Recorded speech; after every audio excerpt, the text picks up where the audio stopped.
Amém. Já está conectado. Amém. Que a paz de Jesus esteja com vocês, gente. Pessoal do Facebook que está acompanhando a aula, pessoal do Instagram, do YouTube, amém.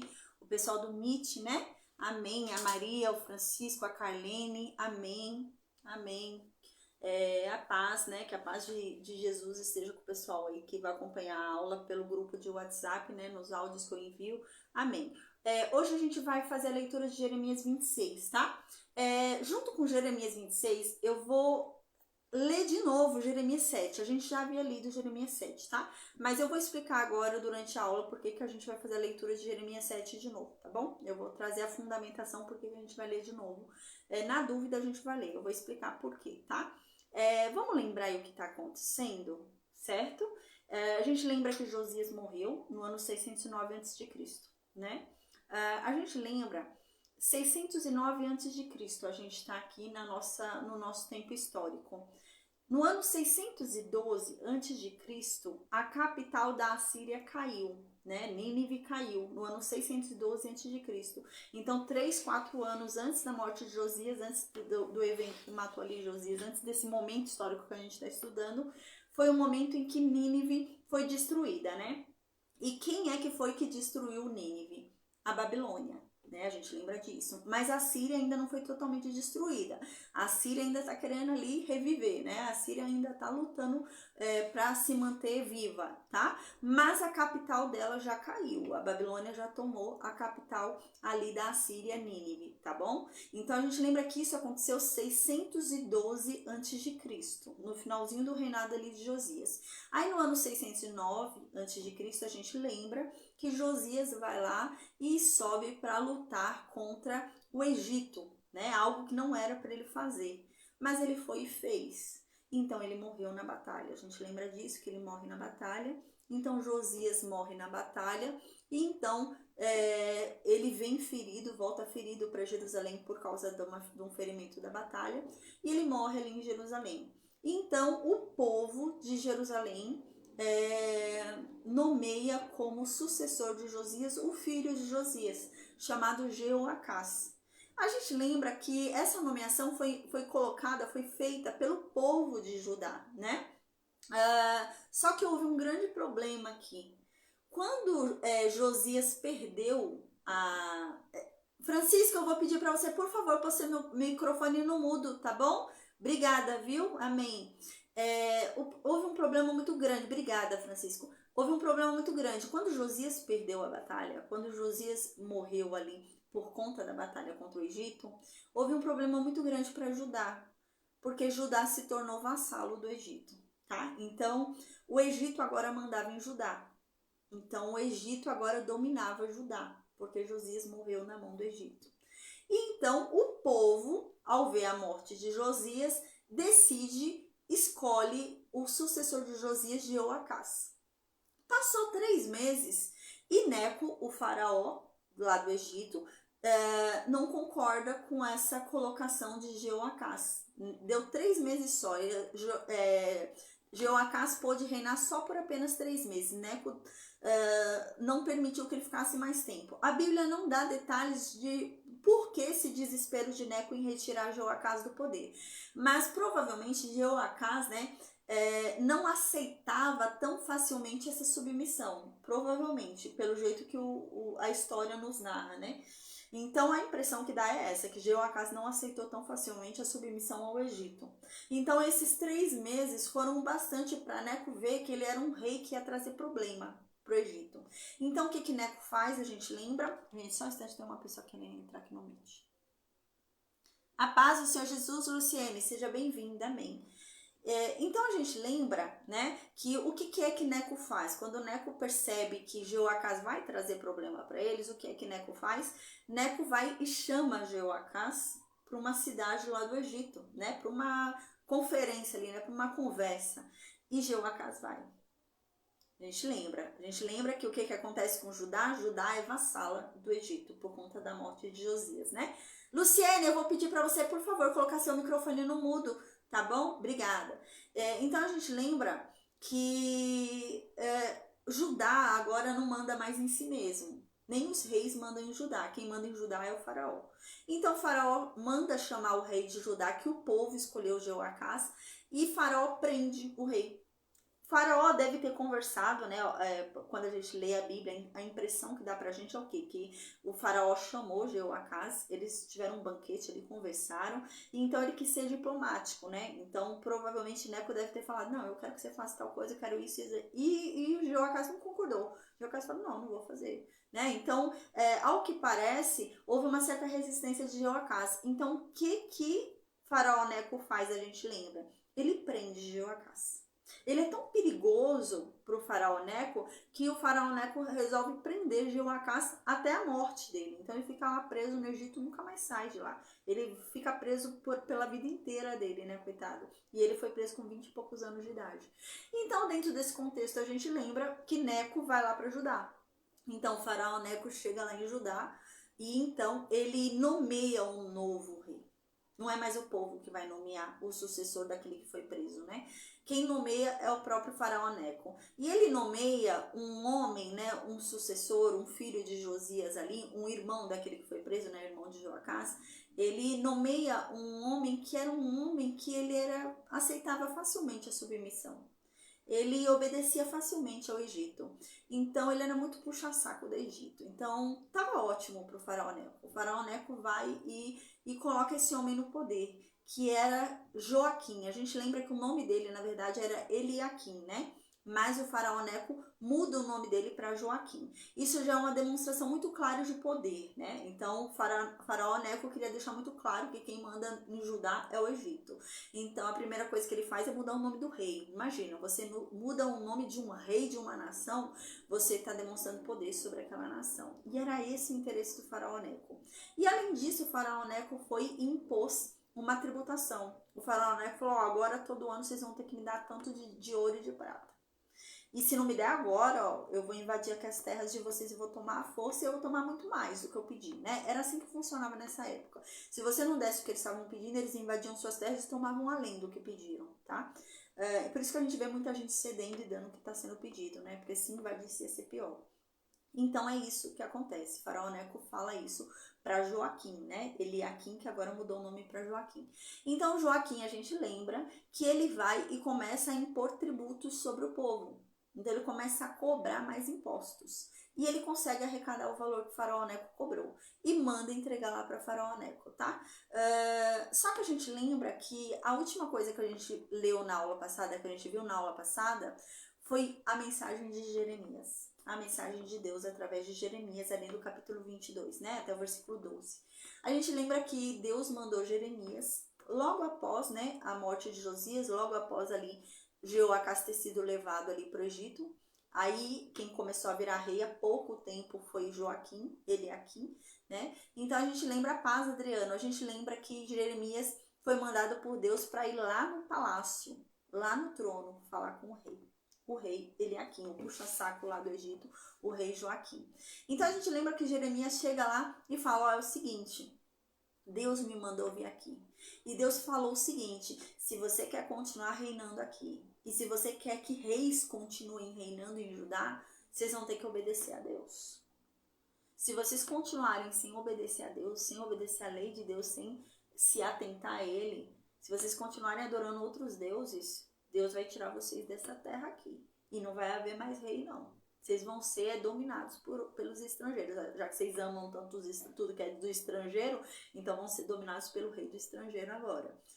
E então, Joaquim ouve isso, a gente lembra, né? Termina nesse contexto a aula passada, onde Jeremias falou, e vocês aí, ó, Deus tá falando, vocês estão chorando por quê? Não é hora de chorar por quem morreu. Vocês estão chorando por Josias, né? Não é hora de chorar por Josias, não. Josias já tá morto e tá em paz, tá lá quieto. Deixa ele quieto. Vocês têm que chorar e lamentar por aquele que foi levado lá prisioneiro para o Egito. Porque aquele de lá vai sofrer. Aquele de lá vai morrer no Egito e nunca mais vai ver a terra de Judá. E realmente a Bíblia diz que é isso que acontece. Jeoacás morre no Egito, né? Então agora, vamos imaginar o cenário para a gente entender a mensagem de Jeremias 26, tá bom? Vamos lembrar o que está acontecendo? Há uma crise aqui nesse mundo, onde tem três potências lutando com todas as suas armas para ficar tá? Dentro desse contexto, as missas da Assíria começam a se libertar, começam a sair do domínio da Assíria. E não só sair do domínio da Síria, como também se rebelar contra a Síria, né? E arrumar vingança, porque a gente lembra, eu falei sobre isso, o quanto os assírios eram cruéis, né? A gente falou sobre isso. Então, algumas nações buscam vingança, tá? Dentro desse contexto, a gente lembra que no ano 612 a.C., a Babilônia derruba ali a capital de Nínive. Né, a capital de Nínive não, a capital da Síria chamada Nínive. Então a Babilônia estava se sobressaindo. Em relação ao Egito, em relação à Síria, a Babilônia estava se sobressaindo. E na aula passada a gente viu que a Síria, vai acontecer isso de novo mais pra frente, a gente vai ver. Mas aconteceu isso na aula passada. No ano 609 a.C., há uma grande guerra, né, lá em Carquemes. Há uma grande guerra entre a Assíria e a Babilônia. E a Síria está perdendo. A Babilônia ia vencer a Síria. E se a Babilônia vence a Síria, o que que acontece? Todas as nações que ainda estão vassalas da Síria vão ser vassalas agora de quem? Da Babilônia. Então a Babilônia, por isso que a Babilônia já foi direto na fonte, né? A Babilônia não vai ficar perdendo tempo com os pequenininhos. A Babilônia vai engolir o grandão, porque o que é propriedade do grandão vai vir para ela, entendeu? Então a Babilônia já vai direto na Síria e quer engolir a Síria, porque a Síria ainda tem muitas nações, né? Ela ainda tem muitas nações no seu domínio. E se a Babilônia dominar a Síria, ela tem essas nações para ela agora, vai sob o domínio dela, que é o que vai acontecer com Judá, a gente vai ver, tá? Mas com relação ao Egito. E a Síria estava perdendo. A gente lembra que a Síria estava perdendo, a Babilônia estava vencendo a guerra. Então o faraó Neco decide ir lá para a guerra para ajudar a Síria, porque ele não queria que a Babilônia vencesse. Ele queria que a Assíria vencesse. Provavelmente Neco, por já ter vencido uma vez a Assíria, ele pensou que seria mais fácil ele derrotar a Síria do que a Babilônia, e seria realmente, né? Então, dentro desse contexto, a gente lembra que Josias tenta impedir essa guerra, tenta impedir o Egito de subir e ajudar a Síria, né? E é dentro desse contexto que Josias morre, tá? Então, pensa na seguinte situação, né? Onde agora uma sociedade, né, que é a sociedade de Judá, que era uma sociedade livre, que era uma sociedade que ela foi ali regida por um rei muito bom, que a Bíblia diz que Josias era bom, né? A Bíblia diz que até Jeremias lamentou a morte de Josias e fez até um cântico por conta da lamentação da morte desse rei. Ele era um rei muito bom, o povo lamentava a morte dele, né? Então imagina, esse rei morreu, agora Judá é dominado pelo Egito. Imagina a tristeza desse povo, ser dominado pelo Egito de novo. O Egito já fez atrocidades com esse povo na época de Moisés. E tudo isso vem à lembrança desse povo. Imagina a situação, tá? Para a gente contextualizar o que vai ser falado no capítulo 26. Então, dentro desse contexto, a gente lembra que Josias, quando ele faleceu, ele havia purificado Israel, ele havia purificado o reino sul e o reino norte, ele havia derrubado todos os altares pagãos, ele havia proibido a adoração pagã, né? Então Jeremias até denunciava isso: aparentemente vocês são religiosos, quem vê acha que vocês são de Deus, mas o coração de vocês é perverso, mas Deus vê que vocês não são nada do que vocês fingem ser, né? Então, dentro desse contexto, a gente lembra que Josias morreu. Agora, esse povo é vassalo, né? Judá é vassalo do Egito, o Egito manda em Judá. Além disso, o que acontece? O Egito impõe tributos altíssimos. Então, agora começa a doer no bolso do povo. E o tempo não era muito bom, porque Deus já estava desagradado desse povo desde o tempo de Josias. A gente lembra que Josias se converteu pela aliança da lei, quando houve a leitura ali do livro que foi achado, mas o povo não. E Deus havia falado: Josias eu perdoo, mas esse povo não, porque esse povo não se arrependeu. Eles leram meu livro, mas não ouviram, né? Eles leram o livro da lei, mas não deram atenção. Mas Josias Deus, então Josias eu perdoo. A gente lembra que Deus falou: ó, no teu tempo, Josias, eu não vou castigar eles, mas quando você morrer eu vou começar a castigar eles, tá? Então, dentro desse contexto, o que começa a acontecer agora no reino de Judá? Começa a haver uma seca tá? Deus não manda mais chuva, porque Deus está irado com esse povo, Deus quer castigar esse povo.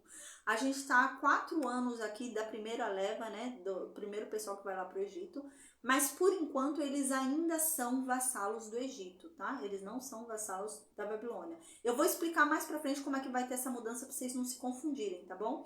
Porque a verdade é que a Babilônia não vai conquistar Judá diretamente, tá bom? Vai ser uma conquista indireta. Mas eu vou explicar mais pra frente pra vocês não se confundirem.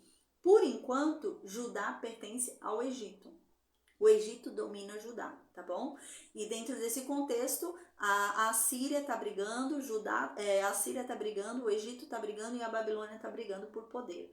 E dentro desse contexto, tá ali Judá nas mãos do Egito, com altos tributos cobrados sobre eles, o povo tendo que dar mais dinheiro e num tempo onde está tendo um caos ali, onde a terra não produz, não há chuva, né? Então o povo está muito angustiado. E uma coisa que era muito normal nesse povo lá no Oriente, era muito normal, era num momento de crise eles correrem para todos os deuses. Então eles eram fiel a um Deus até determinado ponto. O negócio apertou, o negócio ficou muito difícil, eles abriam um leque, né? E começaram a adorar qualquer coisa, começaram a fazer qualquer coisa. É o desespero. E é nesse contexto que se encontra agora esse capítulo, tá bom? Então, dentro desse desespero, dentro dessa situação onde não chove, a terra tá seca, a terra não produz o que deveria produzir, o rei tá cobrando imposto, tem que entregar mais imposto pro Egito, o Egito tá dominando eles, o Egito tá querendo virar a nova potência, eles já foram escravos do Egito lá no tempo de Moisés. Dentro desse contexto todo, o que esse povo faz? Começam a adorar Baal. Tá? Então eles vão e começam a adorar Baal, mas não é adorar Baal no oculto como eles estavam fazendo antes no tempo de Josias. Eles começam a adorar Baal publicamente, gente. Eles fazem isso à luz do dia, de boa, né? Então é assim que tá essa situação agora, tá? Então agora é um povo que tá desesperado, então eles entendem que, eu vou continuar adorando a Deus, mas eu vou trazer um reforço, vou adorar também a Baal, né? Não tem problema, eu tenho um reforço aí, vou adorar a Deus e a Baal, né? Mas a questão é que Deus já falou, não, é adorar só a mim. Os outros deuses não tem problema em dividir, né? Vocês podem adorar 1000 deuses, mas eu não. Eu quero ser adorado só eu e mais nenhum outro. Só que eles não entendiam isso, né? Eles seguiam ali o costume das nações pagãs, e para as nações pagãs era muito normal se adorar vários deuses, não tinha problema nenhum, né? Era um deus para cada coisa. Então eles entendiam que o Deus que se apresentou a Moisés na sarça ardente era o Deus nacional, era um Deus lá de Jerusalém, era o Deus do templo. Mas o Deus da chuva, o Deus ali que traz fertilidade, o Deus que traz prosperidade para a terra é Baal. Então eles estavam com um problema ali de seca e eles começaram a adorar Baal. Então eles começaram a fazer bolo para a rainha dos céus, né? Que eles diziam ali que era a esposa de Baal. Tá? Eu já expliquei para vocês o culto como era nessa época, né? Eles sempre entendiam que um Deus tinha uma deusa. Então, tinha que ter um casal. Eles entendiam isso, que havia um casal, né? Então, Baal tinha uma esposa, né? Baal tinha Será. E a gente lembra que eles entendiam, eles achavam que eles eram deuses da fertilidade. Então eles mandavam a chuva, né? Eles mandavam a chuva, eles faziam a terra prosperar e tal. E desesperado esse povo começa a adorar a Baal e começa a adorar a Será. Começam a cozinhar bolos para entregar para a Será, tá? E dentro desse período, desse contexto, lembra o que eu falei? Tá cobrando mais imposto do povo. Então, o egoísmo começa a crescer. O povo começa a pensar cada um no seu bolso. Então, eles começam a ficar ruins. Então, eles param de ajudar as viúvas, param de ajudar os órfãos, eles param de dar alimento, porque eles querem estocar. Não, o negócio tá difícil, tá uma crise aí mundial, o imposto foi aumentado, então eu vou estocar na minha casa, não vou ajudar mais pobre nenhum não, né? Eles começam a pensar assim, tá? Além disso, eles começam a fazer o que já era de costume, a gente já viu outras vezes na Bíblia, né? No momento de desespero eles faziam isso, começam a adulterar a balança, começam a vender o negócio mais caro do que o negócio é, começam a roubar, começam a matar, começam a mentir para roubar o que é do outro, tá? E é dentro desse contexto que o povo tá desesperado, o povo tá doido. E dentro desse contexto agora é que Jeremias fala. Porque esse povo doido, esse povo desesperado, continua indo no templo em Jerusalém. Então eles vão lá no templo em Jerusalém, vão lá oferecer vários sacrifícios a Deus no altar, vão lá orar a Deus, se reunir lá no pátio orando, fazendo uma grande festa lá no pátio, como se Deus fosse agradar daquilo, eles achando que Deus vai abençoar eles por causa disso, mas eles saem de lá e vão também sacrificar para Baal. Ah, também eu vou fazer um reforço aqui para Será. Aí eles saem de lá e mentem. Aí eles saem de lá e roubam o dinheiro do amigo. Era essa situação em que eles se encontravam, tá bom? E é dentro desse contexto agora é que Jeremias é chamado para pregar no templo, tá? E vai ser uma pregação extraordinária, onde os sacerdotes vão tentar matar ele publicamente. O negócio vai ser feio, gente. Vai ser feio mesmo, porque vão tentar matar ele ali por causa dessa pregação. Ele vai falar dentro do templo, escancarar que o povo é um bando de hipócrita. Ele vai falar, e os sacerdotes que deviam estar também orientando o povo não estão. Ele começa a falar mal de todo mundo, amando de Deus, tá? Orientar todo mundo, né? Mas o povo não gosta disso, os sacerdotes não gostam disso. E é dentro desse contexto agora que a gente tá bom? Então eu vou orar agora e a gente começa a estudar Jeremias 26, tá bom? Amém. Deus, obrigada, Pai. Obrigada por mais um dia, Senhor. Obrigada pelo seu amor, pela tua graça, pela tua misericórdia, Pai. Amém. Deus, perdoa, Pai. Perdoa os nossos pecados, Senhor. Perdoa a nossa fraqueza, Pai, porque nós somos falhos, Senhor. O bem que a gente quer fazer, a gente não consegue, Deus, e acaba fazendo mal, Senhor. Oh Deus, em nós não há nada de bom, meu Deus, tudo que é bom vem de Ti, Senhor. Então nos perdoa em nome de Jesus, Senhor. Oh Deus, nós queremos ser melhores, Senhor. Nós reconhecemos que estamos ainda muito longe de sermos aquilo que o Senhor nos chamou para ser. Nós reconhecemos, Senhor, que estamos muito longe ainda de sermos agradáveis ao Teu paladar. Nós reconhecemos que ainda somos muito longe, Pai, estamos muito longe, Senhor, de sermos dignos de Ti, Senhor. Mas nos ajuda, Pai, porque o Senhor é misericordioso, o Senhor é gracioso. O Senhor é um Deus de bondade, de benignidade, Pai. Então nos ajuda, Senhor. A Tua palavra diz que a oração de um aflito, um coração arrependido, o Senhor não rejeita, Pai. Então que o Senhor venha em nome de Jesus e nos purifique. Que o Senhor nos lave da nossa imundície. Que o Senhor nos santifique, Pai, em nome de Jesus, Senhor. Amém. Que o Senhor nos transforme, Pai. Transforme os nossos corações. Transforme a nossa mente, Senhor. Muda a nossa conduta, para que não venhamos a ser vergonha para Ti nessa terra, mas que venhamos a andar em retidão, que venhamos, meu Deus, a glorificar o Teu nome através de cada ação nossa, através de cada palavra, através de cada gesto, Deus. Nos ajuda, Senhor. Meu Deus, que o Senhor venha nos ajudar nessa luta contra a carne, Pai, que ainda há dentro de nós, Senhor, porque a carne ainda continua, Pai, o pecado ainda nos chama, mas nós escolhemos a Ti, Deus, então nos ajuda, Senhor, em nome de Jesus, amém. Deus, que o Senhor venha, Pai, e ilumine o caminho, Pai, porque se o Senhor iluminar o caminho, se o Senhor nos tornar conhecedores da Tua verdade, se tivermos discernimento acerca da Tua lei, das Tuas ordens, dos Teus mandamentos, do Teu juízo, da Tua justiça, Pai, nós não nos desviaremos, Senhor, da Tua vontade, porque nós temos prazer em Ti, Pai, nós temos prazer na Tua palavra, Senhor, nós confiamos em Ti, Pai, nós confiamos na Tua justiça. Só Tu és sábio, só Tu és sábio, Deus. Então, Deus, em nome de Jesus, nos guia, nos conduza, Senhor. Nos guia com mansidão, Pai. Desvia de nós a sua ira, Senhor. Em nome de Jesus, não se atente aos nossos erros e aos nossos pecados, mas nos conceda da Tua benignidade. Nos fala amavelmente ao nosso ouvido, Pai. Em nome de Jesus, Senhor. Amém. Que o Senhor nos conduza com mansidão pelas Tuas águas tranquilas, Senhor. Que o Senhor nos carregue, meu Deus, no colo. Que o Senhor venha, meu Deus, e nos leve pelo braço nessa caminhada. Porque se o Senhor estiver conosco, nós não teremos medo de nada, Deus. Pois o Senhor é aquele que nos protege de todo mal, Pai.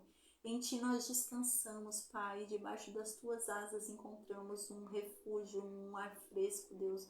Obrigada, Senhor. Obrigada por nos trazer paz quando o mundo todo está em guerra. Obrigada por trazer tranquilidade aos nossos corações quando o mundo parece que vai desmoronar. Obrigada por essa paz que excede todo entendimento humano. Obrigada pela alegria que só vem de Ti. Obrigada pela palavra maravilhosa que o Senhor nos deixou, que é a razão do nosso viver, a esperança que nos faz viver, meu Deus, e sonhar por esse dia tão esperado, que é o dia em que o Senhor reinará. Deus, o Senhor reinará nessa terra e na terra celestial que o Senhor já separou, Pai. Amém. Porque será um reino de paz e de justiça, onde não haverá mais dor, onde não haverá mais choro, não haverá mais morte, Pai. E nós seremos recompensados pelas nossas dores, Pai. Nós receberemos o nosso galardão, Senhor. Ai, nós ansiamos por esse dia. Oh, Jesus, vem, porque o Senhor um dia prometeu, Senhor Jesus. Ai, se lembra da tua promessa e volta logo. Em nome de Jesus, amém. Porque ansiamos pelo teu reino, Senhor, amém. Oh Deus, que o Senhor nos transforme, que o Senhor nos faça merecedores, Senhor, do teu reino, Pai, porque ainda somos indignos, Senhor. Nos limpa, nos santifica, Pai, amém. Nos ajuda, Pai, em nome de Jesus, amém. Deus, nós queremos ter parte apenas contigo, nós escolhemos a Ti, Senhor. Nós não temos dois senhores, mas nós escolhemos somente Te servir, Deus. Então, Pai, em nome de Jesus, vem tomar posse do que é seu, porque nós renunciamos a Satanás neste momento. Se um dia fizemos algum pacto com o maligno, se um dia demos alguma permissão a Satanás e ao seu mundo, nós renunciamos neste momento, em nome de Jesus, amém. Que o Senhor, Pai, em nome de Jesus, venha tomar posse do que é seu. Tome posse da nossa casa, da nossa família, Pai. Que o Senhor nos abençoe em nome de Jesus. Amém. A Tua palavra diz, Pai, que o justo santifica a sua casa. A Tua palavra diz que o Senhor abençoa a casa de um justo por causa dele. E nós somos feitos justiça de Deus através de Cristo, Pai. O Senhor Jesus nos justificou. Então, Deus, em nome de Jesus, venha e abençoa o nosso lar. Abençoa a nossa família, Pai, em nome de Jesus, Deus, amém. Senhor, a Tua palavra diz, o Senhor, meu Deus, já demonstrou o quão poderosa é a intercessão. A Tua palavra diz que a oração de um justo tem muitos efeitos, ao ponto de fazer com que pecados sejam perdoados, Senhor. Amém. Deus, que o Senhor ouça as nossas orações neste momento, em nome de Jesus, amém. Porque nós estamos orando há tanto tempo por tanta gente. Nós não queremos ir para o céu sozinhos, nós queremos levar os nossos conosco. Então nos ajuda, Deus, a evangelizar para a nossa família, nos ajuda a evangelizar para nossos amigos, nos ajuda a evangelizar para os nossos, Deus, amém. Que o Senhor, meu Deus, toque nessa pessoa por quem há tanto tempo estamos orando. Que essa pessoa, meu Deus, venha ser convencida da Tua verdade. Que essa pessoa venha te conhecer verdadeiramente. Que o Senhor a quebrante, Pai. Bem sabemos que o Senhor um dia disse que o Senhor quebranta o coração de quem o Senhor quer quebrantar. O Senhor tem misericórdia de quem o Senhor quer ter misericórdia. E o Senhor endurece o coração de quem o Senhor quer endurecer. A verdade é que o Senhor salva quem o Senhor quiser, Deus. Mas também nós reconhecemos que na Tua palavra é dito que muitas orações aplacaram a Tua ira. Muitas orações fizeram com que o Senhor mudasse o Teu juízo. Muitas orações fizeram com que o Senhor se revelasse a pessoas que antes seriam destruídas, Deus. Nós lembramos que naquele deserto, Pai, quando o Senhor queria destruir todo aquele povo e recomeçar somente de Moisés, Moisés intercedeu por aquele povo e o Senhor os perdoou, Deus. O Senhor se apresentou mais uma vez àquela gente para que eles te conhecessem e recebessem mais uma oportunidade de decidirem a Ti, de decidirem estar contigo. Então, Deus, é por isso que nós pedimos, em nome de Jesus, que o Senhor se apresente, em nome de Jesus, aos nossos familiares, a essas pessoas por quem há tanto tempo estamos orando. Que o Senhor se apresente a elas, Pai. Que o Senhor dê mais uma chance, mais uma oportunidade. Que o Senhor quebrante o coração delas e se revele, Senhor. Dê a elas mais uma oportunidade de salvação. Em o nome de Jesus, Senhor. Amém. Tem misericórdia de nós, Pai, porque nós queremos levar os nossos conosco, Pai. Amém. Deus, que o Senhor nos livre de todo mal, Senhor, em o nome de Jesus, amém. Deus, que o Senhor neste momento ouça cada oração que nós fizemos no oculto, ali, angustiados. Muitas das orações nós nem falávamos, era só choro, era só lágrima. Orações onde só gemíamos, Deus. Mas o Senhor é aquele que nos conhece desde o ventre da nossa mãe. O Senhor é aquele que sonda os nossos corações e sabe tudo o que verdadeiramente há nele. O Senhor nos conhece mais do que nós mesmos nos conhecemos. O Senhor é aquele que sabe o que vamos dizer antes mesmo de abrirmos a boca. O Senhor é aquele que sabe exatamente o que precisamos, Deus. Então, em nome de Jesus, que o Senhor tenha misericórdia de nós e que ouça o nosso clamor, que ouça cada uma dessas orações, Senhor. Porque a Tua palavra diz que o Senhor é capaz de desvendar até mesmo os gemidos. A Tua palavra diz que o Senhor consegue decifrar até mesmo as nossas lágrimas, Deus. Então, Senhor, em nome de Jesus, que o Senhor possa conceder os desejos do nosso coração, realizar os nossos sonhos mais profundos, Deus, em nome de Jesus, Senhor. Amém. Sim, a nossa maior esperança não está nessa terra, mas está no Teu reino que virá e logo, Deus, assim nós cremos em nome de Jesus. Mas nós clamamos a Ti para que o Senhor alivie os nossos dias, Deus. Nos ensina a contar os nossos dias, Deus. Torna os nossos dias leves, o nosso fardo leve, assim como Moisés um dia orou e pediu a Ti. Que assim seja, Deus, que os nossos dias bons sejam maiores do que os dias maus. Que sejamos também abençoados nessa terra, que venhamos a também receber, meu Deus, da Tua benignidade ainda nessa terra, Pai, em nome de Jesus, amém. Mas é claro que nós ansiamos também pelo momento em que na eternidade receberemos a recompensa de todas as nossas dores, por permanecermos fiéis a Ti, Senhor, amém. Obrigada, Pai, por essa palavra maravilhosa que tem nos salvado, que tem nos edificado, Senhor. Ela nos torna mais sábios do que uma biblioteca inteira. Ela nos faz conhecedores, meu Deus, do Teu reino, Senhor. Essa palavra é mais saborosa do que o mel, assim como um dia disse Davi. Oh, Senhor, obrigada por essa palavra maravilhosa que nos traz vida, que nos traz vontade de viver, nos traz ânimo para a cada dia seguir adiante, Pai. Obrigada, Senhor, por essa palavra que nos faz querer levantar todos os dias e seguir em frente. Obrigada, Pai. Amém. Que o Senhor nos dê sabedoria, Pai, porque a Tua palavra diz que todo aquele que orar a Ti pedindo sabedoria, a receberá. Então, Deus, em nome de Jesus, nós clamamos a Ti para que o Senhor nos conceda da Tua sabedoria. Sabedoria para ouvir a Tua voz e compreendê-la. Sabedoria para ler a Tua palavra e entendê-la. Sabedoria, meu Deus, para guardarmos tudo isso que estamos aprendendo no nosso coração e venhamos a praticar, meu Deus, com sabedoria tudo que estamos aprendendo. Sabedoria para passar adiante tudo isso que tem nos transformado. Sabedoria para evangelizar, Deus. Sabedoria para sermos a Bíblia viva que as pessoas lerão. Sabedoria, Pai, para andar nos Teus caminhos, para sermos agradáveis ao Teu paladar. Sabedoria para andar em retidão nessa terra e sermos dignos de Ti, Pai. Amém. Obrigada, Senhor, que o Senhor nos livre de todo mal. Em o nome de Jesus. Amém. Amém, amém. Glória a Deus, amém. Então, explicado já o contexto onde a gente está, né, de Jeremias 26, onde o povo está desesperado, o povo está tudo doido, né? Então, eles estão numa crise política ali. Então, agora eles começam a adorar Baal, começam a fazer bois, vale tudo, tá?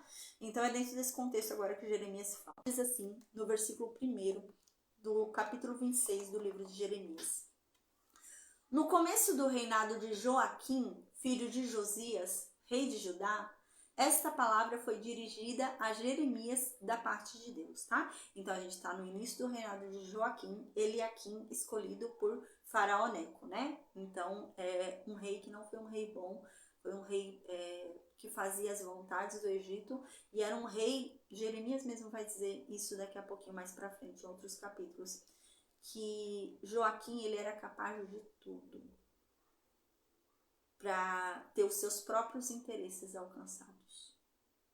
Ele abdicava qualquer coisa, inclusive a Deus, para ter os seus interesses conquistados, para conseguir o que ele queria, né? Para conseguir os seus planos. Ele era capaz de renunciar até a Deus, tá? E era esse rei, agora que a gente vai ver, tá?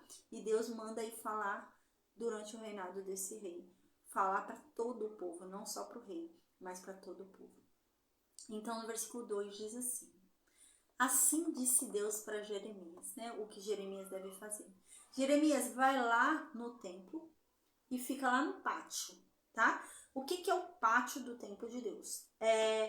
Nesse templo, no templo antigo, no templo lá erguido por Salomão, não tinha ainda o pátio dos gentios, tá? A divisão que tem o pátio dos gentios, tem a área das mulheres, a área dos homens e etc., no templo novo, lá na época de Herodes, tá? Agora, lá na época de Jesus, que é essa diferença, né? Por isso que a gente vai ver mais pra frente lá no Novo Testamento é falado isso, né? Que eles poderão se achegar a Deus sem morrer. E realmente, na arqueologia foi encontrado, né? Uma plaquinha, tinha uma plaquinha realmente lá no templo que dizia que se algum gentil passasse daquele ponto, morreria. Era essa a condição, né? Isso lá no Novo Testamento. Aqui os gentios nem no pátio não podia entrar, tá, gente? O gentil tinha que ficar para fora do templo. Só entrava quem era judeu. Israelita entra, não entra, tá? Então, é esse templo aqui que Deus está falando. Eles vão lá pro pátio. Jeremias vai lá pro pátio. Quem é que tá no pátio para ouvir Jeremias pregar? Quem ficava no pátio? Os homens judeus, as mulheres judias, né? Os sacerdotes e os levitas. O que é o pátio, para a gente entender? O pátio é onde estava o altar. Lembra aquele altar onde haviam os sacrifícios? Onde o povo fazia lá ofertas pacíficas, sacrifícios pacíficos? Lembra? Que tinha holocausto, tudo? É esse lugar, onde tem esse altar, tá? E onde tem a pia. Lembra que tinha um lavatório ali, né? De purificação, nesse lugar, ali dentro do templo, mas ali naquela área onde tem os sacrifícios tal. O povo se reunia lá, tá? O povo costumava se reunir lá, fazer uma grande festa, uma grande alegria ali, porque eles estavam entregando ofertas para Deus, tá? E é dentro desse contexto que Deus vai mandar Jeremias ir lá pregar. Tá? Então o povo está dentro do templo, ali na parte do pátio, onde está o altar ali de sacrifício, onde tem a pia ali, né? Não é dentro do templo, naquela parte fechada, porque só o sacerdote podia entrar ali, né? Mas eles estão no pátio ali, onde é feito os sacrifícios. E o povo podia entrar, o povo de Israel podia entrar naquela área, né? E ali eles ficavam, e quando eles faziam os sacrifícios, parece que eles faziam uma grande festa. Eles ficavam felizes como se eles eram igual os pagãos pensavam. Esse era o pensamento deles. Se eu fizer tal coisa, Deus vai fazer isso para mim. É como se Deus fosse comprado, né? Então é essa a impressão que eles tinham.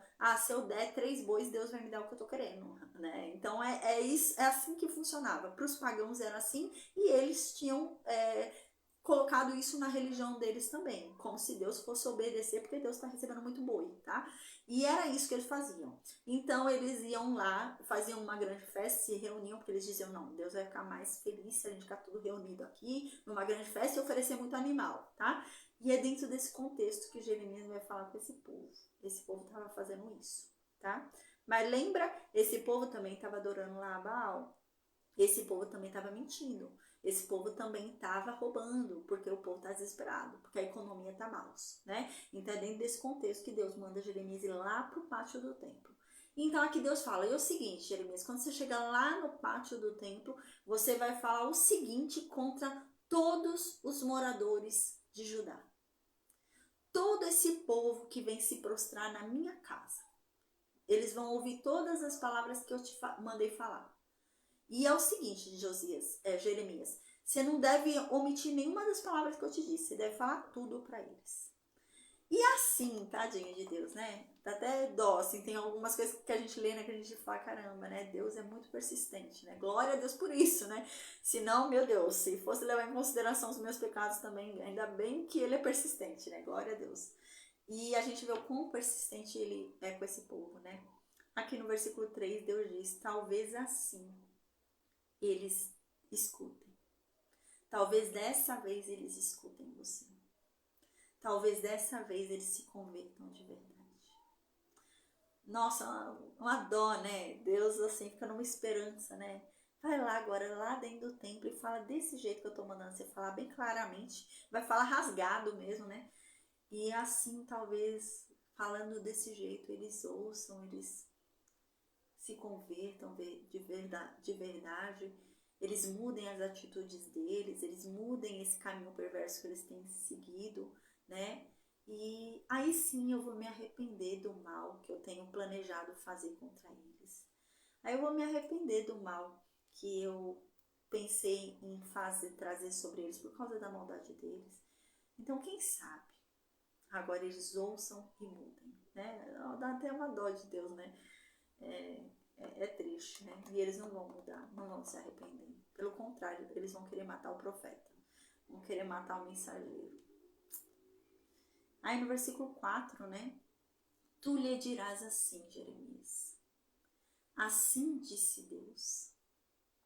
Se vocês não me escutarem, se vocês não seguirem a minha lei que eu dei para vocês, se vocês não prestarem atenção no que os meus profetas dizem, no que os meus servos falam, servos esses que eu envio sem parar, incansavelmente. A gente vai ver nesse capítulo que eles tinham acabado de matar um profeta, gente. Eles matavam. Deus enviava um profeta para falar uma coisa, eles matavam, o povo matava. Né? E eu vou já explicar por quê, né? Eles tinham essa tendência de ficar matando os profetas. Então aqui Deus fala, se vocês ouvirem os profetas que eu envio, e olha que eu tenho enviado muitos profetas, eu tenho enviado profetas para vocês sem parar, mas vocês não têm escutado.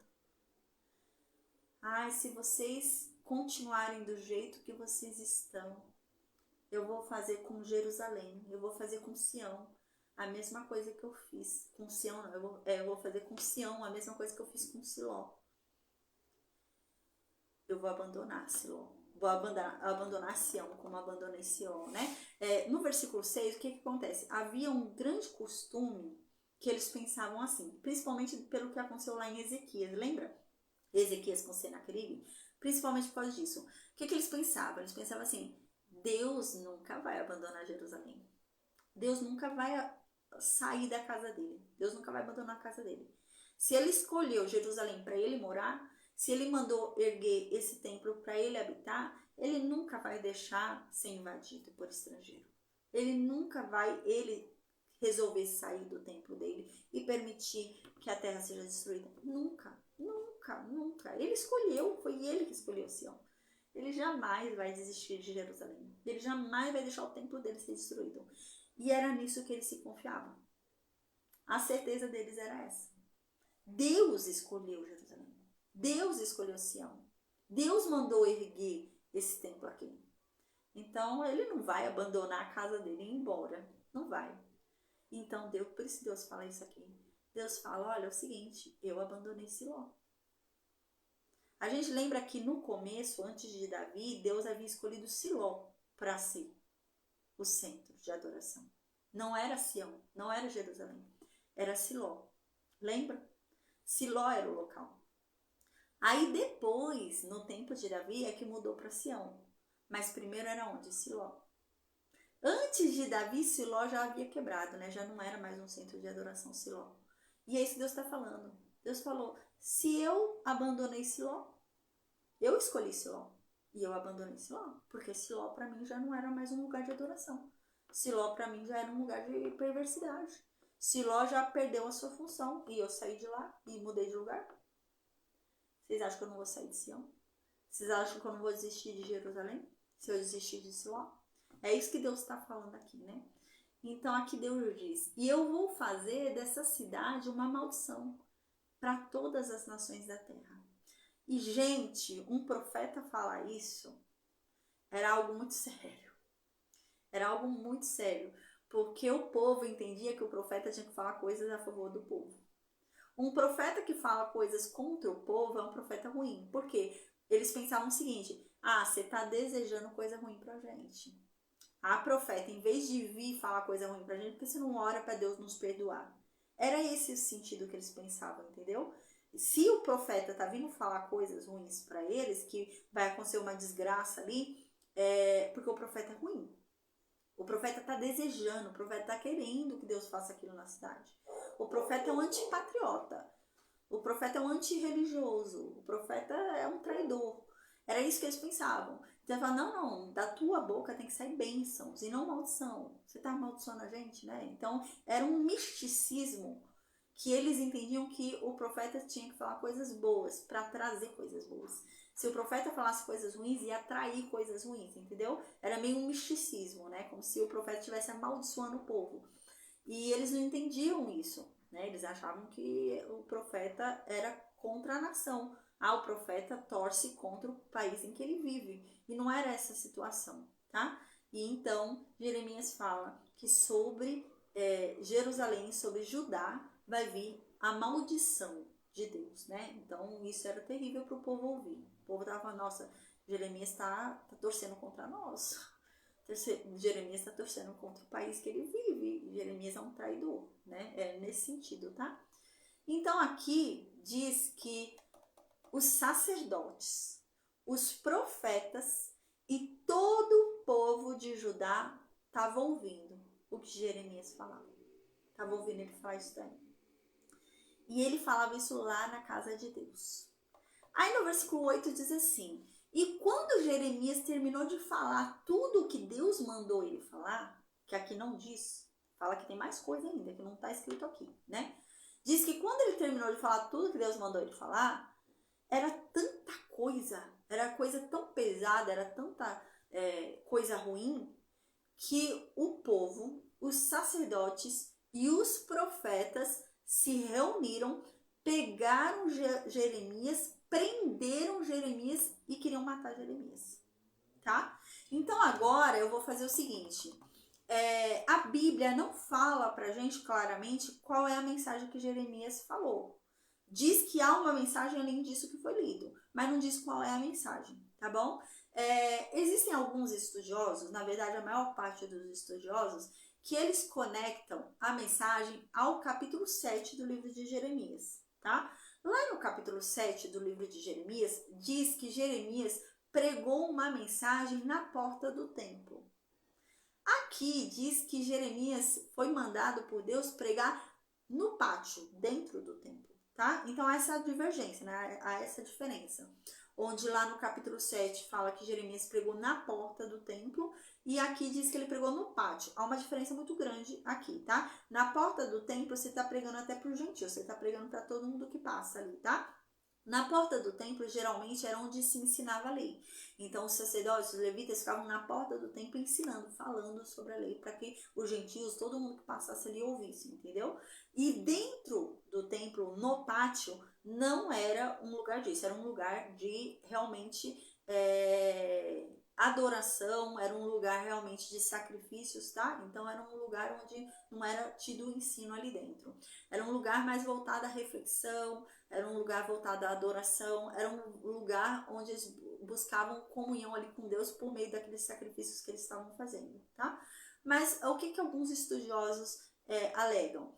Jeremias começou a pregar lá na porta e depois da porta ele veio entrando e pregando lá no pátio. E ele terminou de pregar no pátio, tá? Então eu fui ver o capítulo 7, né? A gente já estudou o capítulo 7, mas fui ver o capítulo 7 para ver se encaixa aí dentro do que esses estudiosos dizem. E, gente, eu achei legal pra gente ler ele de novo agora. Eu achei até que se encaixa, né? Tem essa divergência aí, né? Mas eu achei que se encaixa, o conteúdo se encaixa no que Jeremias está dizendo. E pode ser que seja esse o sermão, tá? Visto que a gente lembra que o livro de Jeremias, ele não é cronológico, né? Então, o livro de Jeremias não tem uma sequência cronológica. A gente vê lá no livro de Jeremias que fala sobre Josias, depois fala sobre Joaquim, depois fala sobre Josias de novo, depois fala sobre Zedequias, depois fala sobre Joaquim, não tem ordem, tá? O livro de Jeremias vai e vem, ele não tem uma ordem, uma sequência cronológica, tá? Então, pode ser que o capítulo 7 realmente seja esse sermão que ele falou ali dentro do templo, tá bom? Por via de dúvidas, certeza eu não tenho, gente. Geralmente a Bíblia, ela faz a menção, né? Então, creio eu que a Bíblia fala, esse é o sermão que Jeremias falou quando Deus mandou. Mas assim, a Bíblia não diz isso. Lá no capítulo 7, a Bíblia diz, olha, Deus mandou Jeremias ir pregar na porta do templo, tá? Então, bate em certos aspectos com o capítulo 26. Por via de dúvidas, eu não sei se é, se não é, né? Eu vou ler, tá bom? Então a gente vai ler agora e pelo menos assim reforça a aula de hoje, tá? Não vai ser algo assim que não vai ter valido a pena. Claro que qualquer parte da palavra vale muito a pena. Mas eu falo por questão da gente ler de novo, tá? Estudar de novo. Mas compensa pra gente fixar o conteúdo de hoje. Então no versículo, porque tem a ver realmente com Jeremias 26, o contexto é bem parecido, tá bom? Então, sendo ou não sendo o sermão certo, se encaixa. Então, no versículo 1 do capítulo 7, tá? Então, agora eu vou fazer a leitura do capítulo 7 e a gente volta depois para o capítulo 26. Versículo 1 do capítulo 7. Palavra que foi dirigida a Jeremias da parte de Deus. Ó, Jeremias, é o seguinte, no versículo 2, Deus diz. Ó, é o seguinte, Jeremias, vai lá na porta do templo, se coloca lá e fala tudo isso que eu vou te dizer para aquele povo. Escuta a palavra de Deus, vocês que são judeus, né? É isso que é para falar. Ó, vocês, povos aí que são judeus, escuta aí o que Deus vai dizer, né? Vocês que ficam entrando aí na porta do templo para ficar adorando a Deus, escutem bem agora o que Deus vai dizer. Pode ser realmente que esse tenha sido o sermão, gente. Justifica quererem matar ele. A gente vai ler aqui agora e a gente vai ver que realmente é algo que vai ser dito aqui, que os sacerdotes iam querer matar, os profetas iam querer matar, todo mundo ia querer matar Jeremias realmente, por falar essas coisas, tá? Então tem lógica. No versículo 3 diz, ó, assim disse o Deus dos exércitos, Jeremias falando, pro povo todo. Ó, assim disse o Deus dos exércitos, o Deus de Israel. Melhorem os caminhos de vocês. Melhorem as obras de vocês. E se vocês fizerem isso, eu vou deixar vocês morarem aqui. Mas vocês, em vez de mudarem o comportamento de vocês, em vez de mudarem as atitudes de vocês ficam confiando em gente mentirosa, que fica falando para vocês que esse é o templo de Deus, esse é o templo de Deus, esse é o templo de Deus. Ele faz até uma certa ironia, gente. Então tem lógica eles quererem matar ele por isso. Parece até meio antirreligioso do jeito que ele fala, mas foi o próprio Deus que mandou ele falar desse jeito. E é num sentido de ironia mesmo. No sentido de ironia que Deus está dizendo, vocês ficam se confiando que aqui é o templo de Deus e nada vai acontecer com vocês. Se vocês continuarem andando em pecado, não adianta vir aqui no templo não, porque para mim não basta vir no templo. Eu quero o coração de vocês, eu quero que vocês andem em retidão, eu quero que vocês andem direito, parem de pecar. Vocês acham que eu estou me agradando disso daí? Tô não. E é nesse sentido, tá? E Jeremias falando isso lá no templo.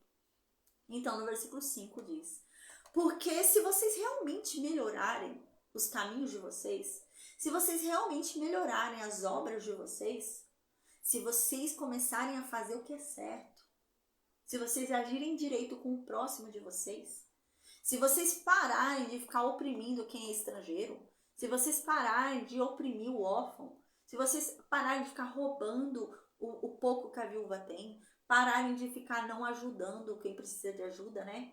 Se vocês pararem de ficar matando gente inocente para pegar os bens das pessoas, né? Aí, se vocês pararem também de ficar correndo atrás de outros deuses aí, desses deuses estrangeiros aí, que tudo isso é para desgraça de vocês que vocês têm feito. Vocês acham que eu estou me agradando disso daí? Então, não. Tudo isso que vocês fazem é para desgraça de vocês mesmo. Então, se vocês mudarem tudo isso, se vocês mudarem o caminho de vocês, eu vou deixar vocês morarem aqui. Eu não vou tirar vocês dessa terra. Eu vou deixar aqui vocês na terra que eu dei para o pai de vocês há muito tempo e para sempre. Mas a verdade é que vocês não acreditam nos meus profetas. Vocês não acreditam no que eu digo. Vocês preferem acreditar em palavras mentirosas que agradam o ouvido de vocês. Vocês preferem aqueles profetas que bajulem vocês. Vocês preferem profetas que passem a mão na cabeça de vocês. Os profetas que vêm dar as mensagens que eu mando dar, os profetas que vêm com mensagem dura de repreensão, né, de que vocês devem mudar, vocês querem matar. Mas aí o profeta que fala, vai ficar tudo bem, tá tudo certo, vocês amam. Vocês preferem acreditar em palavras mentirosas a acreditar na verdade. E por acaso não é assim? No versículo 9, Deus diz, por acaso não é assim? Vocês não gostam de ouvir a mentira? Vocês gostam de roubar. Vocês gostam de matar. Vocês gostam de ficar adulterando. Vocês gostam de jurar falso. Vocês ficam queimando incenso a Baal. Ficam correndo atrás de deuses estrangeiros que vocês nem conhecem. E depois vocês vêm na maior cara de pau, no meu templo, se apresentar para mim. No meu templo onde meu nome é invocado. E vocês ainda têm a cara de pau de dizer, depois de tudo isso, de tanto pecado, vocês ainda têm a cara de pau de dizer que vocês vão ser salvos porque estão dentro do meu templo? Vão ser salvos para quê? Para continuar praticando as abominações que vocês vêm praticando? Aí no versículo 11 Deus diz, né? Lembra que Jeremias está gritando, falando isso dentro do templo, né? Imagina o povo ouvindo isso dentro do templo, tá? Então Jeremias continua gritando lá no templo.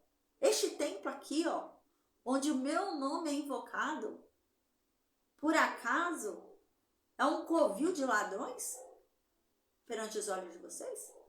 Vocês acham que isso daqui é o quê? Vocês acham que eu gosto de fazer reunião com ladrões? Vocês acham que aqui é esconderijo para ladrão? Esconderijo para mentiroso? Esconderijo para adúltero? Vocês acham que é isso? Ah, mas eu vi. Eu tô vendo tudo. Aí no versículo 12 diz: então vão lá em Siló. Vão lá em Siló, onde eu escolhi em outro tempo ser o lugar para habitar o meu nome. Vão lá ver o lugar onde eu escolhi o antigo templo. Vejam lá o que eu fiz com aquele lugar. E eu fiz aquilo com aquele lugar por causa da maldade daquele povo. Do povo de Israel, de vocês. Deus está falando, assim como eu abandonei Siló, eu vou abandonar Sião. Assim como eu abandonei Siló e destruí Siló, eu vou abandonar Jerusalém e destruir Sião. Assim como eu larguei aquele templo em Siló, eu vou largar esse templo aqui. Não fiquem se confiando não, porque é o templo, né? Tem a ver realmente com Jeremias 26, né? Então pode ser. É por isso que eu trouxe aqui para a leitura hoje, porque tem a ver, né? Parece. Aí no versículo 13 diz: mas agora, visto que vocês praticaram todos esses atos, não tem como eu fingir que eu não vi tudo que vocês fizeram. Vocês não escutam o que eu digo. Eu falei tantas e tantas vezes, sem me cansar. Eu não estou mandando juízo agora porque eu estou cansado. Eu estou mandando juízo agora porque vocês não têm jeito. E vocês nunca responderam. Ó, tantos apelos que eu fiz por meio dos meus profetas. Ah, mas eu digo, no versículo 14, Deus diz: ah, mas eu digo, eu vou tratar o templo, onde meu nome é invocado, em que vocês hoje colocam a confiança de vocês, o lugar que eu dei para vocês e para os pais de vocês, eu vou fazer aqui com Jerusalém o mesmo que eu fiz lá com Sião. Isso é uma ofensa tamanha ouvir, realmente dentro do templo, gente. Imagina os sacerdotes ouvindo isso, né? O povo ouvindo isso, é como se ele estivesse torcendo para tudo dar errado, entendeu? Sabe aquela pessoa que está torcendo? É assim que eles viam. Eles viam ele como um profeta que torce para que tudo dê errado, né? É um profeta que fica profetizando maldições, né? É como se ele estivesse chamando coisa ruim para acontecer. E é essa, né, superstição que eles tinham. Você tem que falar coisa boa para atrair coisa boa. Falou coisa ruim, vai atrair coisa ruim. Esse profeta tá falando coisa ruim, vai atrair coisa ruim. A coisa ruim que acontecer é culpa dele. Tá acontecendo porque ele falou. É ele que quis que acontecesse, né? Eles não entendiam que é o julgamento de Deus. Eles tinham que mudar, né? Eles não queriam mudar. Aí no versículo 15 diz: eu vou expulsar vocês da minha presença. Eu vou expulsar todos vocês, assim como eu fiz com aquela raça lá do Reino Norte. Assim como eu fiz com Efraim. Gente, ouvir isso é uma ofensa muito grande para aquele povo. Ouvir porque eles se achavam, né, melhores. Porque o Reino Norte foi levado pela Síria, eles não. Eles se achavam melhor pra caramba. A gente tem Jerusalém, a gente tem o templo. Mas Deus está falando, eu vou expulsar vocês também. Fiquem achando que vocês são melhores. A gente lembra que até teve uma pregação anterior, se eu não me engano, de Jeremias, né? Que Deus fala isso. Deus fala, vocês acham que vocês são melhores que o Reino Norte? Eu digo que o Reino Norte é mais digno de misericórdia do que vocês. Vocês são piores do que eles. Eles são melhores do que vocês. né? Então isso era uma ofensa muito grande, gente. Eles achavam que eles eram piores, entendeu? Aí no versículo 16, né, continua. Mas você, Jeremias, né? E Jeremias fala isso pro povo, tá? Porque o que acontece? Lembra que eu falei pra vocês? O povo entendia que o profeta tinha que interceder pelo povo, né? Então, assim, o profeta que vinha, Deus falou um negócio ruim pro profeta, vai.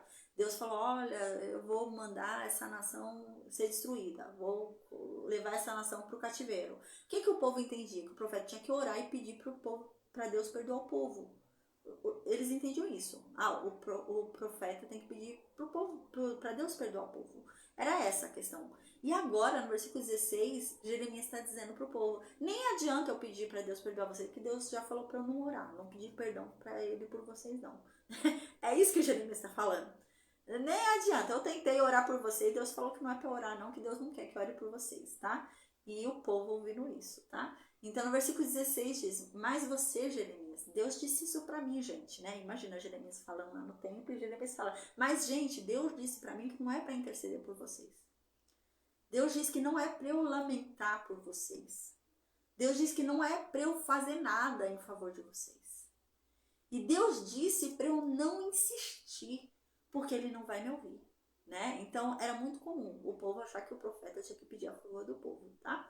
Então no versículo 17 diz, não vês tu o que eles fazem nas cidades de Judá e nas ruas de Jerusalém, né? Então aqui Jeremias falando para o povo, né? Deus falou para mim, Jeremias, você não tá vendo o que esse povo vai e faz nas ruas de Judá, nas ruas de Jerusalém? Você não vê? Então aqui dentro do meu templo agora, fingiram que me amam.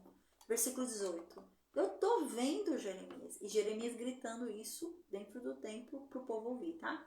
Eu tô vendo Jeremias. Eles mandam os filhos ir lá buscar lenha. Eles mandam os filhos ir lá cortar a árvore. Aí depois eles chegam com as lenhas, os pais vão todos alegres lá acender fogo. Eu tô vendo isso. Aí as mulheres começam a preparar a massa para fazer torta, para fazer bolo para a rainha dos céus. Aí depois eles vêm. Depois eles vão e fazem libações a deuses estrangeiros para me ofenderem, né? Libações a gente lembra que é oferta líquida, né? Então toda oferta líquida é libação. Então eles vão e fazem libações para os deuses estrangeiros, para Baal, para Deus Quemos, né? Para todos esses deuses estrangeiros. Aí então no versículo 19 Deus diz, mas vocês acham, né? Imagina Jeremias gritando isso dentro do templo, mas vocês acham que vocês estão ofendendo a Deus? Deus está falando, vocês acham que é a ele que vocês estão ofendendo? Isso tudo que vocês fazem é para vergonha de vocês mesmos. Vocês não estão envergonhando o Deus de vocês. Vocês estão envergonhando a si próprios. Por isso, por causa de todo esse pecado de vocês, no versículo 20 diz, por isso é que Deus assim diz, a ira dele está ardente e vai se derramar sobre esse lugar, vai se derramar sobre os homens, sobre os animais, sobre as árvores do campo, sobre os frutos da leira. A ira dele vai arder e não vai mais apagar. Aí então no versículo 21, Jeremias gritando ainda dentro do templo. Assim disse Deus, o Deus dos exércitos, o Deus de Israel. Acrescentai os vossos holocaustos aos vossos sacrifícios e comei a carne. Tem tudo a ver com Jeremias 26, né? Vamos lembrar o cenário? O povo está dentro do pátio. O pátio é o lugar do altar. E o povo vai com um monte de animal oferecer sacrifícios no altar. E o povo acha que está comprando a Deus. Tá? O povo está pecando, o povo está fazendo um monte de atrocidades, o povo está indo adorar Baal, mas eles chegam lá, né, com boi, com bezerro, com um monte de coisa, aí chegam lá e colocam tudo aquilo no altar de Deus. E eles acham que está agradando a Deus. E Deus está falando aqui, peguem essas carnes aqui que vocês estão oferecendo no altar e comam vocês, eu não quero isso. É isso que eu estou dizendo, eu não quero isso. Vocês acham que vocês estão fazendo alguma coisa extraordinária? Eu não estou gostando disso não, come vocês, eu não quero esse animal que vocês estão colocando aqui, eu quero é que vocês mudem. Aí no versículo 22 diz, porque a verdade é que eu nunca disse nada para os pais de vocês, lá no Egito, quando eu tirei vocês do Egito, que o que eu queria era o holocausto e sacrifício. O que eu disse para eles é que eles me obedecessem, que eles escutassem a minha voz. Foi isso que eu ordenei a eles. Não foi holocaustos e sacrifícios. A única coisa que eu ordenei para eles quando eles saíram do Egito é: escutem sempre a minha voz e me obedeçam. Mas vocês matam os meus profetas. Eu disse: se vocês escutarem a minha voz, eu vou ser o Deus de vocês. E vocês vão ser o meu povo, eu vou fazer tudo por vocês. Andem por todo o caminho que eu ordeno vocês andarem. Porque aí sim vai acontecer coisas boas para vocês. Senão, não. Né? E no Novo Testamento é dito isso também, né? Que às vezes a gente quer experimentar a boa, perfeita e agradável, né? Vontade de Deus. Mas a Bíblia diz que não tem como a gente experimentar a boa, perfeita e agradável vontade de Deus se a gente não estiver no caminho dele. Então a gente tem que obedecer a ele, né? Andar ali conforme o que ele ordena. E aí sim, tudo vai dar certo. Mas se não anda igual esse povo não está andando, não vai dar certo. Aí no versículo 24, Deus diz: mas vocês não me escutaram. Há tanto tempo eu tenho falado, vocês não me escutam. Vocês nem prestaram atenção. Vocês decidiram andar cada um segundo os seus próprios desejos, segundo o seu próprio coração. Segundo a dureza do coração perverso de vocês, vocês decidiram andar. A verdade é que, em vez de se voltar a mim, vocês me deram as costas. Deus diz. Forte, hein? Aí no versículo 25 diz: desde o dia em que os pais de vocês saíram lá do Egito até hoje, eu enviei tantos profetas, eu enviei tantos servos. Cada dia eu os enviei, eu enviava gente incansavelmente. Mas vocês não escutavam, vocês não davam ouvidos. Pelo contrário, vocês se endureciam cada vez mais. Vocês conseguiram ser piores do que os pais de vocês. Então no versículo 27 Deus diz: Jeremias, você vai falar tudo isso. Você vai falar tudo isso para esse povo e esse povo não vai te escutar. E Jeremias repete isso lá, né? Mas Deus me avisou. Deus me avisou que eu ia falar tudo isso que ele me mandou falar e vocês não iam escutar. Deus me falou que eu ia chamar vocês ao arrependimento e vocês não iam responder. Então no versículo 28, Deus fala: e você vai dizer para eles, né? E Deus me mandou falar para vocês: esta é a nação que não escutou a voz do Deus deles. Essa é a nação que se recusou a aceitar o ensinamento do Deus deles. A fidelidade morreu. Foi eliminada da sua boca. Não há mais fidelidade em Judá. Vocês não são mais fiéis a mim. Aí agora no versículo 29 vem a facada. Porque o que acontece? Todos achavam que Jerusalém era santo. Eles achavam que o templo é santo, Jerusalém é santo. Nada vai acontecer. Deus não vai permitir. Como que Deus vai permitir que o templo seja profanado? Que os inimigos venham e profanem o templo? Ele é santo. E Deus então fala no versículo 29. Corta os teus cabelos consagrados e lança-os fora. Deus está falando: Jerusalém não é mais santa para mim. Jerusalém não é mais consagrada para mim. Ela pode cortar o cabelo. Lembra como é o nazireu? Né? Para a gente entender essa cena aqui, a gente tem que lembrar o ritual do nazireu. O nazireu ele não podia cortar cabelo, lembra? Mas o que acontece? O não cortar o cabelo era o sinal da consagração dele. Era a evidência de que ele é separado para Deus. É a evidência de que ele é de Deus, tá? Então, mas a gente lembra que haviam várias coisas que ele não podia tocar, tá? Uma delas, por exemplo, era o morto. Ele não podia tocar o morto.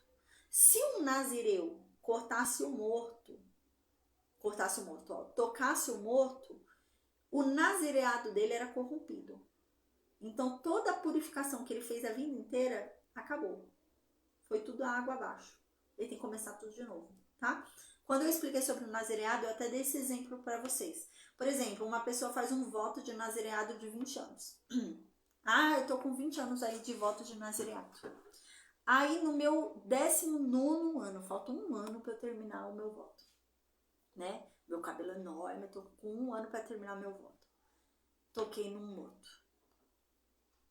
Quando eu toquei num morto, os meus 19 anos de consagração foram perdidos. Já era. Não estou mais consagrada. Então, o que tem que fazer? Raspar a cabeça e consagrar de novo. Porque perdeu a consagração. Aí agora, quando for consagrar de novo, vai ter que fazer de novo os 20 anos. Né? É isso. É isso que Deus está falando aqui. É como se Jerusalém fosse um nazireu de cabelo comprido que perdeu o nazireado. Se tornou imundo. Tem que rapar o cabelo, não é mais consagrado. Tocou no morto. É nesse sentido, tá? Que é dito aqui. Então aqui no versículo 29, Deus diz isso. Corta os teus cabelos consagrados, ó Jerusalém, e joga ele fora. Lembra o que acontece com o voto? No voto do nazireado, por exemplo, a pessoa fez voto de 20 anos, como eu falei. Deu os 20 anos. Quando ela corta o cabelo, ela queima o cabelo oferecendo a Deus. Lembra? Porque aquele cabelo é o sinal da representação da consagração dela. Então ela queima para Deus. Deus recebe com alegria aquele cabelo por aquele tempo de consagração daquela pessoa. E Deus está falando, joga esse cabelo fora. Quero isso não. Corta esse cabelo e joga ele fora, porque ele não é mais consagrado a mim, não. Ele estava de Jerusalém, né? Jerusalém não é mais consagrada a mim. Jerusalém não é mais minha. Tô nem aí para Jerusalém. Por mim pode ser destruída, né? É nesse sentido. Então aqui continua. Entoa sobre os cumes secos uma lamentação, porque Deus desprezou e repudiou a geração de sua cólera, né? Agora vocês vão ficar subindo nas montanhas, não é para ficar adorando a Baal, não é para ficar fazendo isso não, é para vocês ficarem lamentando. E a lamentação de vocês vai ser árdua, porque Deus decidiu desprezar vocês. Deus decidiu desprezar a geração que trouxe a ele a ira. Imagina, gente, Judá ouvindo isso, né? Ele dentro do templo, falando que Deus desprezou Judá. Que Deus agora considera eles como a geração da sua ira. Isso era totalmente antirreligioso. Parecia que era uma pessoa que era contra a religião. Parece que é uma pessoa que, né, é um revoltado, é um revoltoso. Essa é a impressão que dá. E é isso que eles vão ver. Jeremias como um revoltado. Aí no versículo 30 diz: sim, os filhos de Judá praticaram mal diante dos meus olhos. Eles colocaram as suas abominações no templo, no qual o meu nome é invocado para profaná-lo. A gente lembra que assim, na época de Josias, antes dele fazer a reforma, né? Tinha imagens de Aserá dentro do templo, tinha imagem de Baal, tinha um monte de coisa lá, profanando no templo, lembra? Depois que Jeremias acha o livro, ele tira tudo lá de dentro do templo e não tá mais lá dentro do templo. Mas aqui Deus não tá falando necessariamente que voltou a ter coisas dentro do templo, mas Deus está se referindo ao passado, tá? Deus, porque assim, Deus agora começou a falar desde lá do Egito, né? Deus tá falando, desde lá do Egito, vocês não me obedecem, mas agora vocês conseguiram ser pior do que o pai de vocês ainda, né? Então agora Deus continua falando sobre o passado, tá? Então Deus está falando, vocês foram capazes de colocar imagens de outros deuses, abominações dentro do meu templo. E agora vocês estão se fiando nele. Agora vocês estão achando que eu vou segurar o pecado de vocês porque esse templo é santo. Vocês colocaram imagem de Aserá aí dentro, né? Nesse sentido que Deus está falando. Aí no versículo 31 Deus continua. Vocês construíram lá nos lugares altos de Tofete, lá no vale de Benenom, né? Vocês construíram altares para queimar os filhos de vocês a Moloque. Para queimar as filhas de vocês para Moloque. O que eu nunca mandei vocês fazerem. Eu sequer pensei em um dia em pedir isso para vocês. Mas vocês ficaram entregando seus filhos lá para Moloque. E isso daqui já foi, lembra? Isso daqui é passado. Deus está falando sobre o que eles já fizeram de errado. E Jeremias pregando tudo isso dentro do templo. Aí no versículo 32, Jeremias continua gritando lá dentro do templo. Por isso, eis que dias virão, em que não se dirá mais que Tofete é Tofete, nem vale de Ben-Enom, mas vai ser chamado aquele lugar onde vocês matavam os filhos de vocês de lugar da matança. Ali vai ser chamado de Vale da Matança. Eles enterrarão pessoas em Tofete porque não vai ter mais lugar para enterrar gente. Lá vai ser um cemitério público. Versículo 33. Os cadáveres desse povo serão alimentados por pássaros do céu. E serão alimento para os pássaros do céu e para os animais da terra, e ninguém vai incomodar. Gente, eu já expliquei isso para vocês, né? Era uma ofensa muito grande um pássaro comer um cadáver. Né? Eu expliquei isso nas aulas, poucas aulas atrás eu expliquei isso. Era uma ofensa muito grande, pássaro comer cadáver. Era uma ofensa extraordinária. E Deus está falando que eles são dignos disso, dessa desonra. E isso vai acontecer. Os pássaros vão comer os corpos que ficarem ali, porque não vai ter quem os enterre, não vai ter quem os honre, e não vai ter quem incomode os pássaros. Os pássaros vão comer tranquilamente os cadáveres, né? Então, no versículo 34 diz: eu vou fazer cessar nas cidades de Judá e nas ruas de Jerusalém a voz de alegria de vocês. Esse canto de alegria aí, a voz do noivo, a voz da noiva. Porque tudo isso aí vai se tornar ruína, né? Então, gente, pode ser realmente, terminamos o capítulo 7. Então, pode ser realmente que essa tenha sido a mensagem do tempo, tá? Na dúvida, eu resolvi ler pra vocês. Mas eu não sei se é, tá? Não sei se é, se não é. Na dúvida, é cabível, é defensável que seja, né? Então, vamos ler, né? E também condiz, né? Tem a ver, tá? Então, é um acréscimo aí pra nossa aula, amém? No versículo 9, então, agora a gente volta para o livro de Jeremias, capítulo 26, para a gente terminar a nossa leitura de hoje, tá? Então, no capítulo 26, a gente lembra o que foi que aconteceu? Jeremias falou tudo isso lá no pátio do templo. Depois que ele terminou de falar, o povo foi e prendeu ele. Então, o povo começou a falar, vamos matar. Os sacerdotes, os profetas e o povo. Vamos matar Jeremias. Tá bom? Então, no versículo 9, agora ficou aquela briga. Porque um povo queria matar Jeremias e um povo não queria matar. Tá bom? Então, havia uma briga entre eles, eles estavam decidindo. Mata ou não mata? Mata ou não mata? E Jeremias preso. Tá? É nesse contexto agora que a gente volta. Aí, no versículo 9, diz assim: por que profetizaste em nome de Deus, dizendo, esta casa será como Siló, e esta cidade será uma ruína sem habitantes? E todo o povo amotinou-se contra Jeremias na casa de Deus, né? Então aqui tá falando, eles queriam matar Jeremias porque ele falou que ia acontecer com Sião, ia acontecer com o templo de Deus, o que aconteceu com Siló. Deus ia abandonar ali, ia ser destruído. Então eles queriam matar Jeremias. Aí diz no versículo 10 que quando os príncipes de Judá ouviram isso, eles subiram do palácio do rei à casa de Deus e se assentaram à entrada da porta nova da casa de Deus. Os sacerdotes e os profetas disseram o seguinte, né? Então os príncipes e a todo o povo: este homem merece a morte. Os sacerdotes ficavam incentivando, falando, não, esse homem tem que morrer. Então chegaram lá os nobres lá do palácio, né? Para decidir se matam ou não matam Jeremias. Quando eles viram lá a muvuca, o tumulto do povo querendo matar um homem, eles foram lá ver o que estava acontecendo. Quando eles chegaram lá para ver o que estava acontecendo, Jeremias estava preso. E os sacerdotes falando, esse homem merece morrer. Então aqui diz por que eles diziam que o Jeremias merecia morrer. Eles falaram assim, este homem merece morrer porque ele profetizou contra essa cidade. Como vocês ouviram, como ouviste com os vossos ouvidos. Então vocês veem que eles entendiam que Jeremias era um traidor da nação. Porque ele profetizou contra a nação. Ele profetizou contra a cidade. Então ele tem que morrer. Porque em vez dele falar coisas boas para a nação, ele falou coisas ruins, entendeu? É nesse sentido que tá. Aí no versículo 12 diz, e Jeremias disse a todos os príncipes e a todo o povo. Então agora Jeremias vai se defender. Querem matar ele. Então Jeremias vai e fala, né?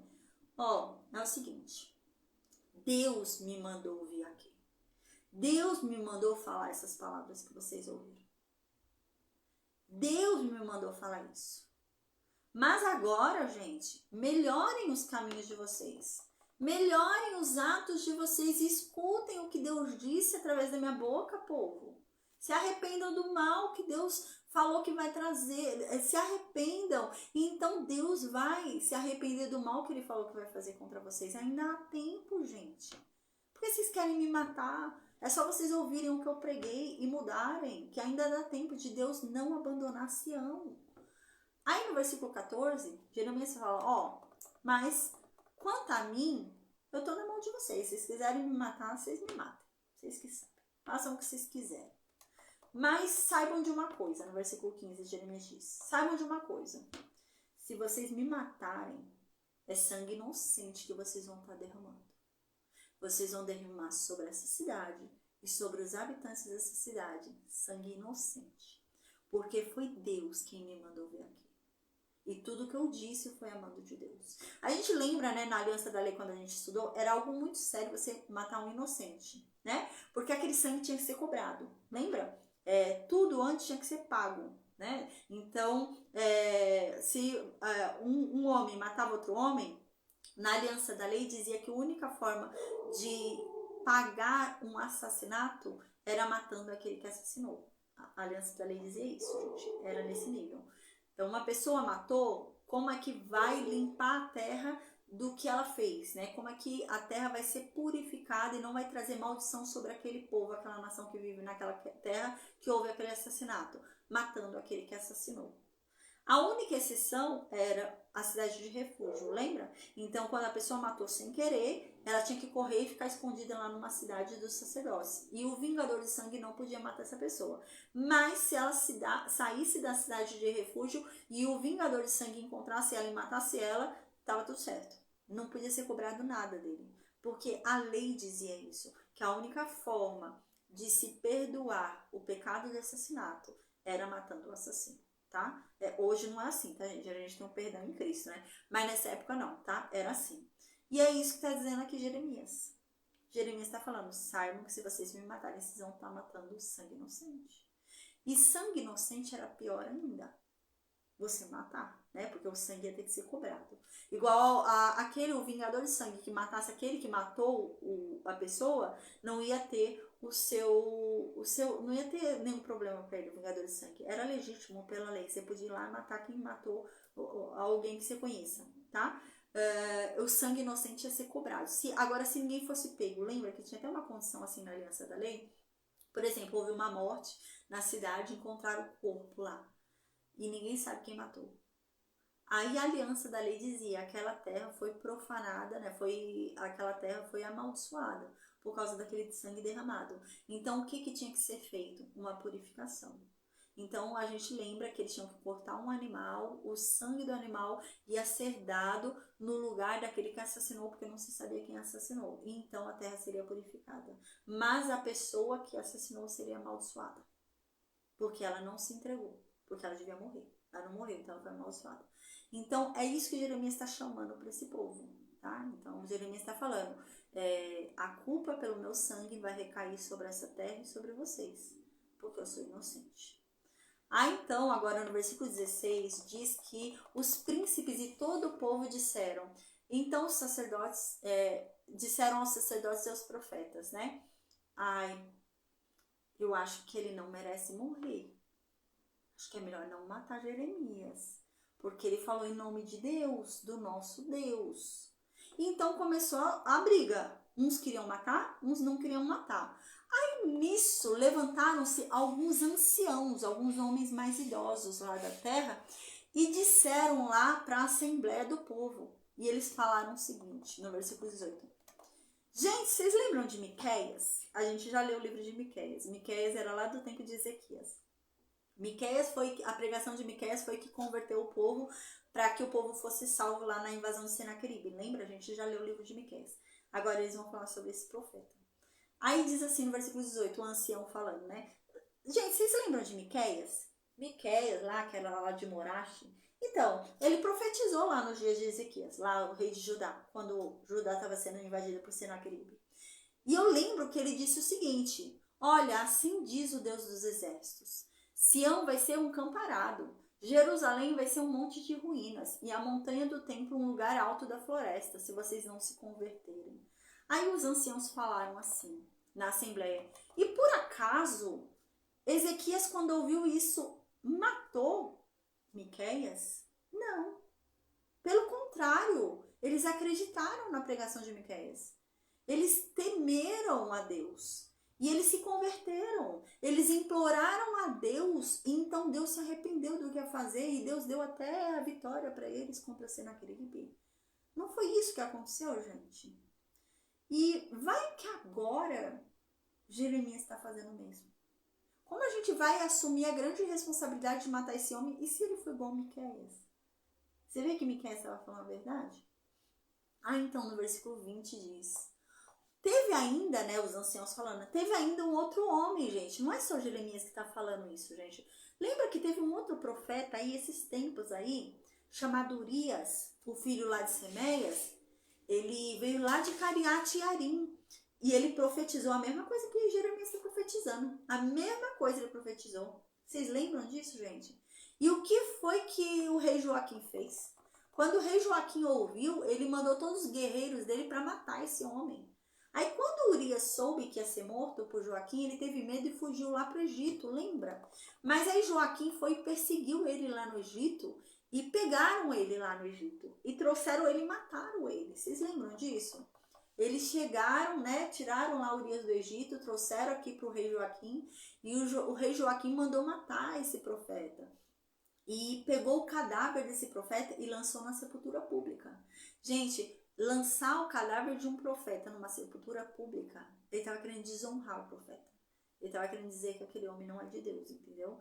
E isso era totalmente ruim para Joaquim, né? Porque aquele homem era de Deus. Ele estava trazendo a mesma mensagem que Jeremias trouxe. E é isso que os anciãos estão falando. Lembra, gente? Foi um erro aquilo dali que foi feito com Urias. Porque Jeremias agora está falando a mesma coisa. E aí? Aí no versículo 24 diz, né, que no fim Jeremias não morreu. Por quê? Porque Jeremias acabou sendo protegido, tá? Então diz que Jeremias foi protegido por Aicã, filho de Safã, de modo que não foi entregue nas mãos do povo para ser morto, tá? Quem é Aicã, filho de Safã? Safã é o homem que leu o livro para Josias. Lembra? Quando o livro da lei foi achado, aí o livro foi lido lá para Josias. Quem foi que leu o livro para Josias? O pai desse homem aqui que protegeu Jeremias, tá? O filho desse homem, de Aicã, é Gedalias. Ele vai ser levantado pela Babilônia como um governador, tá? Na época que a Babilônia vier conquistar aí, né, vier tomar Judá da mão do Egito, né, ele vai ser levantado como um governador, tá? E esse Gedalias, essa família aqui de Safã, ela é muito importante na história de Jeremias. É ela que protege Jeremias até o fim do livro, tá? No final do livro, esse Gedalias é morto. E ele é quem protegia Jeremias durante o livro inteiro, tá? Essa família é o núcleo que protege Jeremias o livro inteiro. Aí no final, né, na maior parte do livro, né, no final ali do livro, Gedalias morre, então Jeremias perde a proteção dele, tá?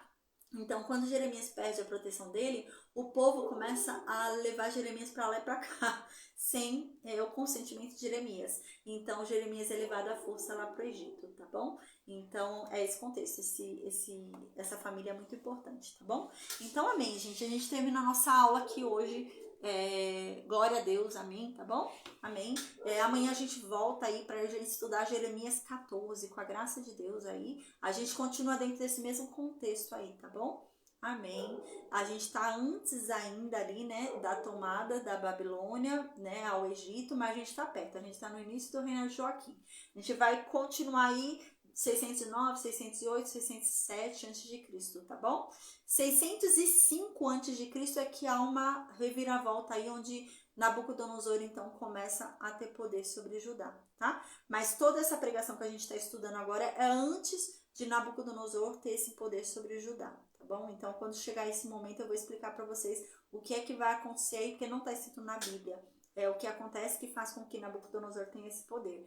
Tá escrito fora da Bíblia, tá? Nos livros de história, na arqueologia, mas na Bíblia não tá escrito. Mas aí eu vou explicar para vocês como é que isso acontece, tá bom?